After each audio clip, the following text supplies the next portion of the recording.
코로나19 바이러스가 완전히 종식되지 않았지만 이제 학생들이 부분적으로 개학을 하고 있습니다. 그러나 우리 사회는 아직도 여전히 불안한 가운데 있고 또 지명을 쓰지 말라고 그쪽에서는 요구하지만 어쨌든 이태원 지역의 클럽에서 또 확진자들이 상당히 많이 나오고 있고 또 그 사람들 때문에 또 전국으로 또 퍼지지 않나 걱정을 많이 하고 있습니다. 돌잔치를 통해서도 또 환자들이 생기고 있습니다. 여러분 가능하시면 돌잔치는 집에서 가족끼리 하셔야 될 것 같습니다. 상황이 이러니 우리가 좀 더 조심하고 또 우리 성도들은 무엇보다 우리가 하나님 앞에 기도하시고 한국기독교 총연합회가 다음 주일을 예배 회복의 주일로 그렇게 선포를 했습니다. 우리 교회는 한 달 전에 했는데 이제 했습니다. 그래서 우리 한국교회가 예배가 회복될 수 있도록 기도해 주시고 이번 한 주간 정말 이 코로나 바이러스가 이제 더 확진되지 않고 완전한 회복세가 되어서 우리 한국교회 예배가 회복 주일로 선포한 다음 주일 차질이 없도록 기도해 주시기를 바라겠습니다. 로마 가톨릭 교회 혹은 천주교회 성당 그렇게도 얘기하는데 그곳에서는 마리아를 성모로 부르고 그 지위를 상당히 높입니다. 제가 가끔 이 가톨릭에 대한 교리적인 그런 비판을 하는데 이유가 있습니다. 그들도 하나님을 믿고 예수님을 믿는데 좀 이렇게 서로 협력하면 얼마나 좋겠습니까? 그러나 하나 되기 어려운 점이 몇 가지가 있습니다. 그 중에 하나가 성모 마리아를 신성시하고 높이는 거예요. 저도 가톨릭에 대해서 잘 공부를 하지 않고 경험한 적이 없는데 수년 전에 오래전에 부목사 때 제가 섬기던 교회 집사님 따님이 결혼을 하는데 그 신랑 되던 분 가정이 가톨릭 신자예요. 그래서 처음으로 제가 가톨릭 혼인 미사에 참여를 했습니다. 한마디로 말씀을 드리면은 그 당시 소감은 제가 죽는 줄 알았습니다. 신랑 신부가 죽는 게 아니라 1시간 반을 하는데 신랑 신부를 앞으로 오라 뒤로 오라 이렇게 하면서 참 1시간 반을 하는데 참 신랑 신부가 안타깝더라고요. 그리고 내가 참 개신교 신자이기를 참 잘 감사하구나 그런 생각을 한 적이 있어요. 그런데 어쨌든 성모 마리아를 높이는 것 이것은 문제가 큽니다. 성모 마리아도 성경이 말씀한 대로 의인은 없나니 하나도 없느니라 죄인 중에 한 사람인 것을 믿으시기 바랍니다. 성모 마리아가 처녀의 몸으로 예수님을 낳았지만 그가 나중에는 결혼 생활을 하면서 또 자녀들을 낳았지 않습니까? 그러니 예수님을 낳았다는 것, 그 귀한 일에 쓰임받은 것은 사실이에요. 그러나 그것을 제외하고는 다 우리 보통 사람들과 동일한 거예요. 가톨릭 신자들은 기도할 때에 이런 기도를 하는 것을 제가 들어보고 깜짝 놀랐습니다. 성모 마리아여 그렇게 기도를 하더라고요. 그러면 우리가 차라리 그렇게 기도하려면은 모세여 아브라함이여 이렇게 기도하는 것이 훨씬 더 나을 수 있어요. 물론 그렇게 기도하라는 말이 아니에요. 비교를 하자면 그렇다는 거죠. 죽음을 보지 아니하고 하늘로 올라간 에녹과 엘리야는 더 좋겠죠. 에녹이여 엘리야여 내 기도를 들어주십시오. 그게 더 낫지 않겠어요? 그런데 성모 마리아여 하고 마리아에게 기도하는 것은 잘못이에요. 우리의 기도를 들으실 분은 여호와 하나님밖에 없음을 믿으시기 바랍니다. 또 우리가 기도할 때 맨 마지막에 예수님의 이름으로 기도하는 것이지 예수님 외에 그 어떤 이름으로도 우리는 기도하지 않습니다. 성모 마리아를 숭배하면서 기도회까지 말을 하고 있으며 마리아 상을 만들어 놓기도 합니다. 사람이란 것은요, 그런 어떤 대상이 생기면은 마음이 거기에 빼앗기는 거예요. 모세가 하나님을 만나러 호렙산에 시내산에 올라가서 두 돌비를 받는 40일 동안 이스라엘 백성들이 산 밑에서 무슨 일을 했습니까? 아론에게 가서 우리를 인도한 신을 내놓아라. 모세는 어디 갔느냐? 그러자 아론이 금붙이를 가져와라. 금고리를 가져와라. 금을 가져왔더니 아론이 그것으로 금송아지를 만들었어요.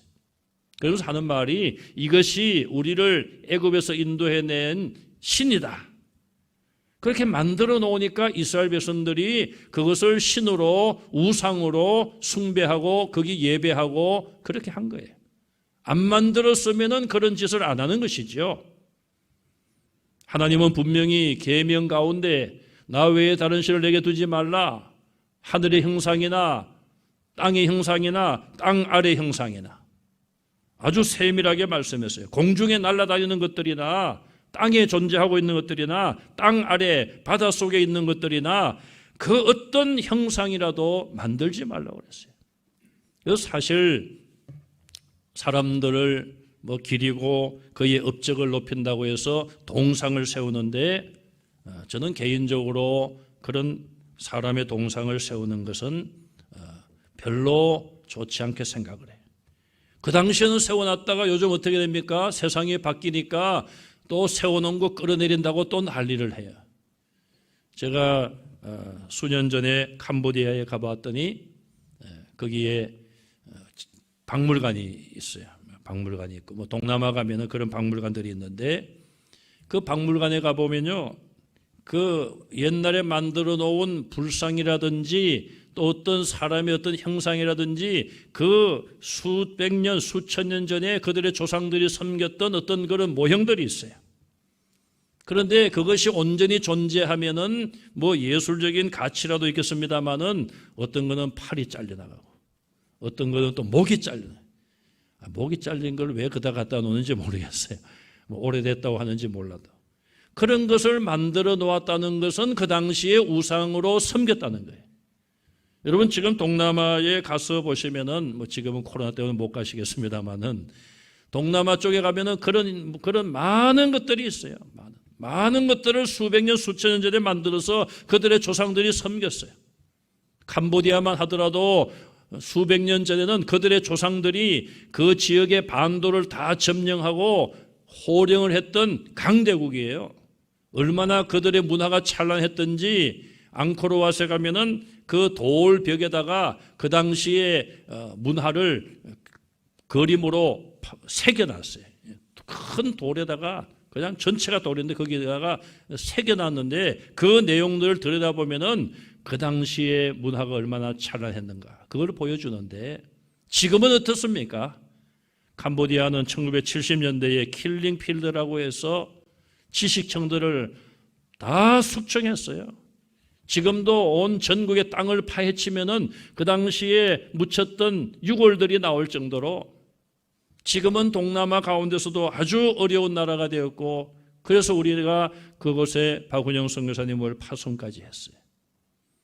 아무리 과거에 잘 살아도 그런 우상을 만들고 우상을 숭배하는 나라들은 하나님께서 다 멸망의 길로 가게 하실 수밖에 없는 거예요. 왜? 하나님은 정의로우시고 공의로우신 분이기 때문에 계명대로 지키지 않는 자에게는 형벌을 주실 수밖에 없는 거예요.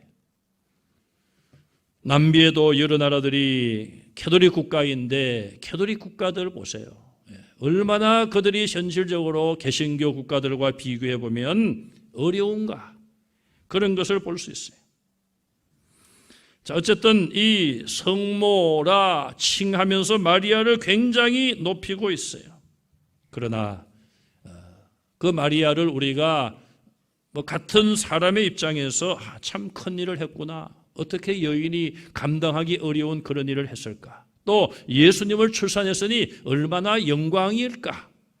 그 정도 생각하는 것이 적당하다. 그렇게 우리가 생각하면 되겠습니다.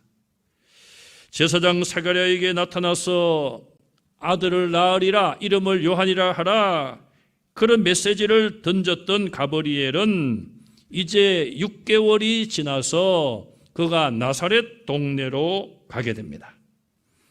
26절에 보면 하나님께서 이제 가브리엘을 나사렛 동네로 보내시고 나사렛에서 살고 있었던 마리아를 찾아갑니다. 그럼 이 마리아가 누구인지를 먼저 보겠습니다. 마리아란 이름은 구약의 모세의 누이였던 미리암, 이 히브리어 미리암을 헬라어음으로 읽으면 마리아라고 됩니다. 뜻은 높여짐 그런 뜻이에요. 그 당시에도 마리아란 이름을 가진 여인들이 많았고 신약 성경에만 6명의 마리아가 등장을 하고 있습니다. 자, 이 마리아는 오늘 본문에 다윗의 자손 요셉이란 청년과 약혼한 처녀로 소개를 하고 있습니다. 누가복음의 저자인 누가는 오늘 본문에서 마리아에 대하여 기록을 하면서 가장 강조하는 말이 처녀라는 말이에요. 27절에 처녀란 말이 2번이나 나오죠. 29절에도 나오고 있어요. 또 34절에 마리아가 가브리엘 천사에게 한 말 중에 나는 남자를 알지 못한다. 처녀란 뜻이죠. 마리아는 처녀인데 그 당시에 요셉이란 청년과 약혼한 관계에 있었다. 이렇게 소개하고 있어요. 신명기 22장 23절 이하에 보면은 약혼한 처녀가 약혼 기간 동안 정조를 지켜야 됩니다. 그래서 신명기 22장 23절 이하에 보면 만약 약혼한 처녀가 약혼자가 아닌 약혼한 남자와 성관계를 맺어도 안 되는 거예요. 약혼 기간은. 그런데 다른 남자와 성관계를 맺으면은 그 남녀를 둘 다 돌로 쳐서 죽여라. 얼마나 엄한 그런 법인지 몰라요. 약혼 기간은 보통 1년이었습니다. 1년 동안 정절을 지켜야 되는데 만약에 이 여인에게 부정한 행동이 있었다면 1년이라는 기간 동안에 임신한 것이 드러나겠지요. 그렇게 되면 신명기 말씀처럼 그 여자는 죽을 수밖에, 돌로 맞아 죽을 수밖에 없는 그런 상황인 거예요. 그러니 약혼한 관계에 있는 처녀라는 것이 얼마나 참 모든 행실을 조심해야 된다. 또 이 여인과 이 여인이 아기를 낳을 수 있는 현재 아기를 잉태할 수 있는 가능성은 전혀 없다. 그걸 강조하기 위하여 마리아를 이야기하면서 처녀임을 강조하고 있는 것이죠. 그러면 이 마리아에게 찾아온 가브리엘이 마리아에게 무슨 말을 합니까? 28절에 은혜를 받은 자여 평안할지어다 주께서 너와 함께 하시는도다. 인사말을 했어요. 그리고 30절에 보면은 마리아여 무서워하지 말라. 내가 하나님께 은혜를 입었느니라. 천사가 이 마리아에게 강조한 말은 하나님의 은혜, 하나님의 은혜. 은혜를 받은 자여 내가 하나님께 은혜를 입었느니라. 은혜를 강조하고 있습니다. 그 당시 이스라엘 안에도 많은 처녀들이 있었을 것이고 마리아처럼 약혼 관계에 있던 그런 처녀도 있었을 텐데 그 중에서도 하나님께서는 마리아를 선택하시고 마리아를 하나님의 구원의 도구로 사용하셔서 구약에 예언된 메시아를, 그리스도를 마리아를 통하여 낳게 하신 것이죠. 그것은 마리아의 선택이 아니었습니다. 하나님의 선택이었습니다. 저와 여러분들이 하나님의 자녀로 구원받게 된 것, 내가 선택한 것이 아니라 하나님의 선택인 줄 믿으시고 하나님께 감사하시기를 바랍니다. 어떤 사람들은 그런 이야기를 합니다. 내가 예수님을 믿기로 선택했다고.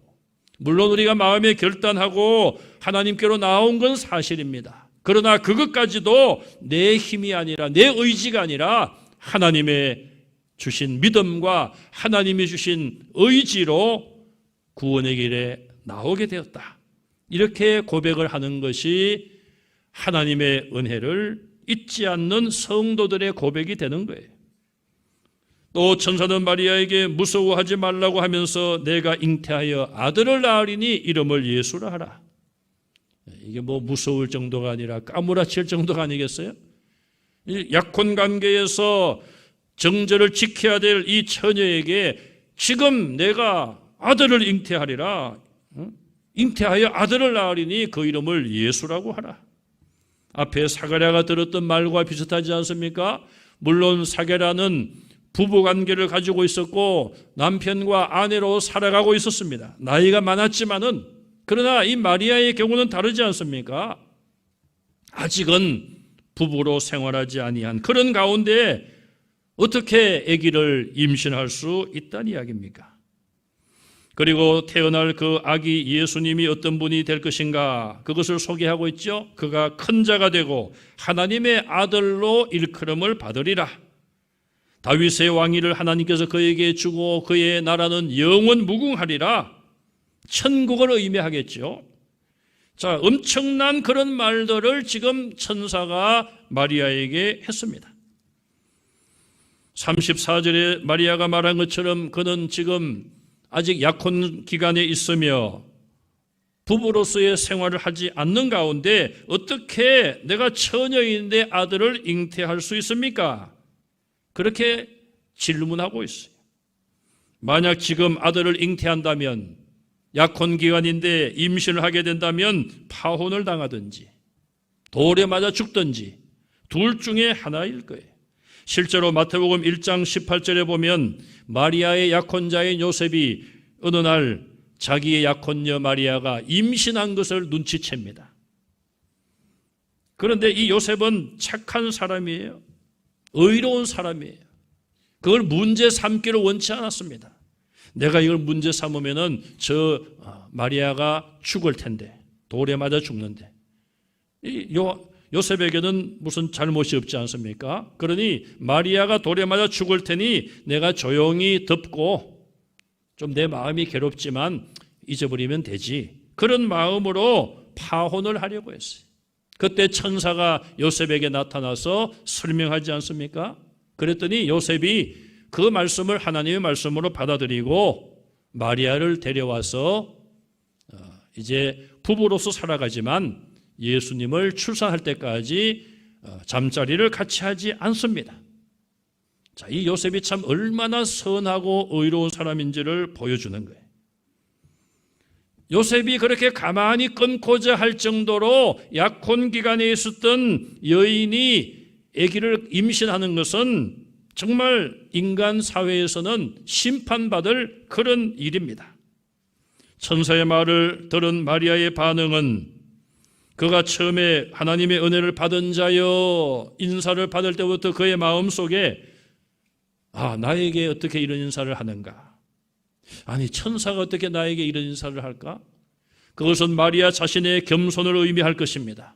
나같이 별 이름도 없고 다윗의 후손, 왕위의 후손이긴 하지만은 가난하고 보잘것없는 나에게 하나님께서 은혜를 주신다니 그렇게 생각을 했을 뿐 아니라 임신하여 아들을 낳게 되리라고 이야기하니 나는 남자를 알지 못하는 여인입니다. 어찌 그런 일이 내게 있으리까? 그렇게 질문을 했습니다. 자, 이 사가랴는 앞에서 요한을 아들로 낳게 하리라는 천사의 말을 듣고 아니 나와 내 부인은 나이가 많은데 어떻게 그런 일이 있습니까? 불신앙적인 그런 반응을 통하여서 그가 말을 못하는 징계를 9개월 동안 받았어요. 그러나 이 마리아는 천사의 말을 듣고 그것을 믿지 않고 부정하고 거부하는 것은 아니었습니다. 어떻게 그런 일이 내게 있겠습니까? 그런 질문을 한 것이죠. 그 당시나 그 당시 이전이나 지금이나 앞으로나 처녀가 성관계 없이 임신을 한다는 일은 있을 수 없는 일이었습니다. 어떻게 처녀가 아기를 임신할 수 있을까요? 천사가 35절에 설명을 합니다. 성령이 임하시고 하나님의 능력으로 아기를 임신하게 된다는 거예요. 천사가 이 설명을 하기 전에는 그 누구도 처녀가 어떻게 아들을 잉태하여 낳을 수가 있을까? 그 방법을 상상하지도 못했습니다. 이사야 7장 14절에 보라, 처녀가 잉태하여 아들을 낳을 것이요 그 이름을 임마누엘이라 하리라. 이미 예수님 태어나시기 700년 전에 이사야 선지자가 처녀가 잉태하여 아들을 낳을 것을 예언했습니다. 이스라엘 사람들은 어려서부터 그 예언의 말씀을 익히 알고 외우고 있었을 거예요. 그러나 막상 그 누구도 아니 어떻게 처녀가 잉태하여 아들을 낳지? 어떤 방법일까? 그 누구도 상상한 바도 없으며 아마 이렇게 될 것이다 추리하여 주장한 적도 없는 것이죠. 그냥 그 말씀 그대로만 그들이 받아 기억하고 배워왔습니다. 그러나 우리가 실제적으로 생각을 해볼 때에 어떻게 처녀가 잉태하여 아들을 낳을 것인가? 아무도 대답할 수가 없는 문제예요. 그런데 오늘 천사의 말씀을 통하여서 그 700년 동안의 비밀이 풀린 거예요. 성령 하나님의 능력으로, 삼위일체 하나님의 능력으로 그 일이 가능하구나. 그것을 천사가 설명을 했습니다. 그리고 천사는 마리아에게 하나의 표징을 주고 있습니다. 내 친척 엘리사벳도 나이가 많아 아기를 가질 수 없지만 벌써 임신한 지 6개월이 되었느니라. 마리아는 그 말을 듣기 전까지 그 사실을 몰랐습니다. 천사의 표징까지 받은 마리아는 이제 자기가 믿지 않을 이유가 없었던 것이죠. 38절에 그래서 그는 유명한 고백을 남깁니다. 주의 여종이오니 말씀대로 내게 이루어지이다. 마리아는 겸손하여 자기에게 하나님의 은혜가 임하는 것조차도 감당하기가 어려워했던 사람이에요. 그런데 천사의 말을 다 듣고 보니 지금 자기를 통하여 태어날 그 아기는 엄청난 존재예요. 이스라엘이 기다려왔던 메시아 그리스도인 거예요. 그래서 마리아의 고백은 저는 주의 여종입니다. 하나님의 종입니다. 그러니 하나님의 뜻대로 나를 사용하십시오. 그 말이에요. 주의 여종이오니 주인의 뜻대로 나를 사용해 주십시오. 그리고 주인의 말씀대로 내게 이루어지기를 내가 원합니다. 하나님이 자신을 귀한 일에 사용하고자 했을 때 그 영광스러운 일에 나같이 부족한 사람이 어떻게 그런 일에 쓰임받을 수 있습니까? 이런 마음이 강했지만 천사의 말을 들은 이 마리아는 결국 하나님의 뜻에 순종하고 자기를 하나님께 내어놓았습니다. 그리고 주의 말씀, 하나님의 말씀이 이루어지기를 원한다고 했습니다. 자, 이 말씀이 그대로 이루어지면 마리아는 파혼을 당하든지 죽임을 당하든지 둘 중에 하나예요. 그러나 마리아는 자기가 죽게 될 건지 살게 될 건지 그 문제가 우선이 아니었습니다. 하나님의 말씀이 자기에게 떨어졌을 때에, 자기에게 주어졌을 때에 그 말씀에 순종하고 자기를 헌신하며 드리는 일이 우선이었습니다. 오늘날 우리가 왜 은혜의 자리에 들어가지 못합니까? 성령께서 우리 마음을 감동하시고 깨닫게도 하시고 결단하라고 요구도 하시는데 우리는 너무나도 우리 자신의 여러 가지 상황을 보면서 계산적인 것이 아닌가? 내가 이 길을 선택하면, 내가 앞으로 이렇게 가면 나의 모든 삶이 뒤바뀌게 될 것이고 내 계획에 차질이 있을 텐데 우리는 지나치게 계산적이 아닌가 그런 생각을 해봅니다. 마리아는 계산하지 않았습니다. 자기가 죽게 될 것을 염려하지도 아니했습니다. 그 고백 속에는 나는 하나님의 종입니다. 죽든지 살든지 하나님의 뜻대로 사용해 주십시오. 하나님의 말씀이 이루지 못할 일이 없다고 하니 하나님 말씀은 다 이루어진다고 내가 지금 믿습니다. 내게 주신 그 말씀을 이루어 주십시오. 그렇게 고백을 했습니다. 마리아와 천사가 헤어진 이후에 마리아는 3일 동안 걸어서 꽤 먼 길을 가서 자기 친척 엘리사벳이 사는 산동네로 갔습니다. 천사가 준 표적을 확인하기 위해서일 것이며 또 천사로부터 받은 자기에게 준 천사의 말을 누구에게 이야기를 하겠습니까? 마리아는 지금 그런 엄청난 말씀을 들었는데 이 혼자 소화하기가 어려운 거예요. 누구에겐가는 이야기를 해야 되는 거예요. 여러분 어떤 고민이 있습니까? 또 어떤 어려운 문제가 있습니까? 제발 좀 친구들에게 가까운 분들에게 내어놓고 서로 이야기하세요. 또 다른 사람들에게 말씀하기 어려우면 교육자들에게라도 내어놓으시고 이야기를 하세요. 이 마리아는 지금 그런 멘토가 필요한 것이죠. 자기가 천사에게 들은 그 말을 누군가는 누구에게 해야 되며 누군가는 자기가 들은 말을 이해해주고 격려해줄 그런 사람이 필요한 거예요. 엘리사벳을 만났습니다. 엘리사벳은 이미 임신 6개월의 몸이었어요. 천사가 한 말이 확인되었습니다. 엘리사벳이 마리아에게 한 말이 나옵니다. 엘리사벳은 마리아를 만나 문안을 받고 대화를 시작하면서 41절 이하에 보면 성령의 충만함을 받았더라. 그렇게 말씀하고 있어요. 성령의 강한 역사가 이루어지는 것이죠. 자, 지금 엘리사벳의 뱃속에는 세례 요한이 지금 임신 6개월의 몸으로 지금 태중에 있는 거예요. 세례 요한이.